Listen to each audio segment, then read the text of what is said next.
But when you offer condom to the youth, tell us your condom and now have sex. I think you are free to go. Like so even pills and condom. You can no, find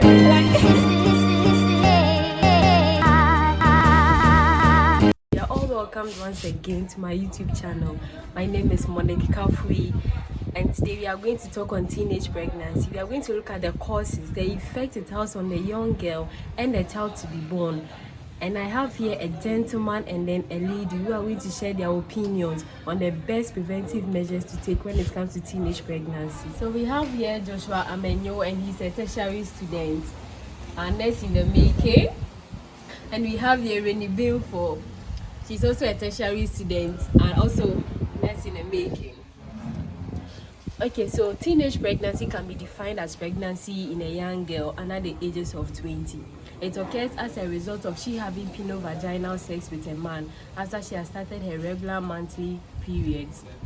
We can say the main causes of teenage pregnancy is poverty, lack of parental guidance and control, peer pressure, and as well as rape. The body of the female girl is not really developed, so she may suffer some complications during and after pregnancy. It may lead to the death of the mother and or the baby. The baby may also be born prematurely and have a low birth weight.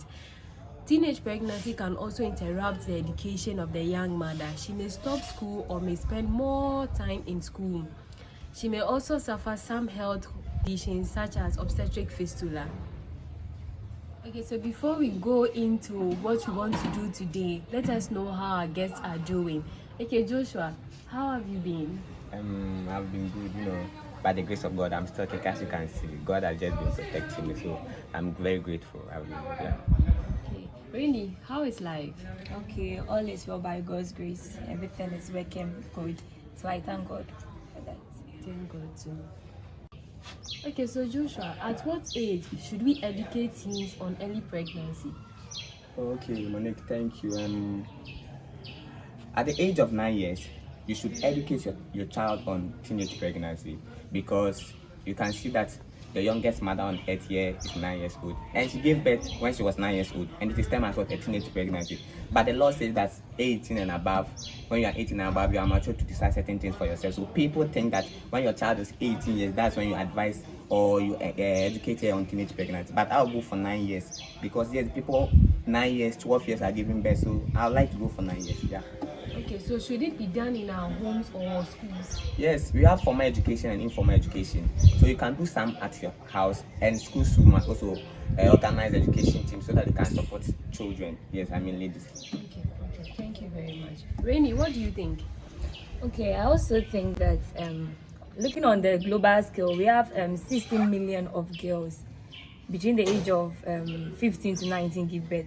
So I think we should educate them at the age of 9, as Joshua said, so that they will be able to know more about sex when it comes to that. So it is not a crime or a bad thing to educate children on sex education, and this can be done in our homes and also our schools. So. Okay, thank you very much. Back to you, Rainy. Should parents be held responsible for their children having children at such young ages? Yes, parents must be held responsible, because they are with their children in the house and they know everything about their children. And so I think they have to teach them about moral lessons and also educate them on sex. Yes, for them to know what is in it and what entails, because when they go out like this, they don't have anyone to teach them what to do and what not to do. So I think parents are expected to teach their children more about sex, so that they will know, even when they go out and then they are being taught of the wrong things, they will be able to remember what their parents have.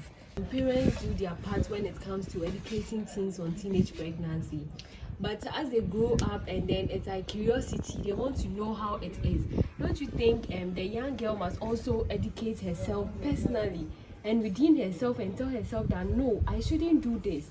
Okay, because the parents, I can say most parents educate their children, but still they go in for that. All right, I would say that it's not about education only, because sometimes the child, that is the girl child, may need of some things. So if the parents are not able to provide, when this girl go out and maybe a guy says, let me provide this for you and let me have sex with, the girl will just go and do what she wants to do. So I think that parents should try their best to provide what the child need. Yes, to take care of themselves. So I think when this happened, the girl will be able to tell herself that yes, okay, when a guy told me to sleep with him, I'll be able to say no. Yes, yeah. So in a nutshell, we can say education counts and also providing their needs really counts. Yes. Okay, thank you very much. Joshua, what do you think? I think parents should not really be blamed. Yeah, because in other way one they can be blamed, because you see, when you see that causes of teenage pregnancy, we said financial difficulty is one and peer group influence. Now when we take financial difficulty, that's where we can blame parents, because they don't supply for their children what they need. So as Rini said, they go out and mingle with guys so that they'll get pregnant. But when it comes to peer group influence, that's where you can say that it's the fault of the child, because the child already, a parent have been advising, don't do this, don't do that, but because of peer group influence, or back on them. As a result, Charlie, this is not the fault of the parent. So sometimes in other way around, you can blame the parent, and sometimes you can't blame the parent too. Yes, that's what I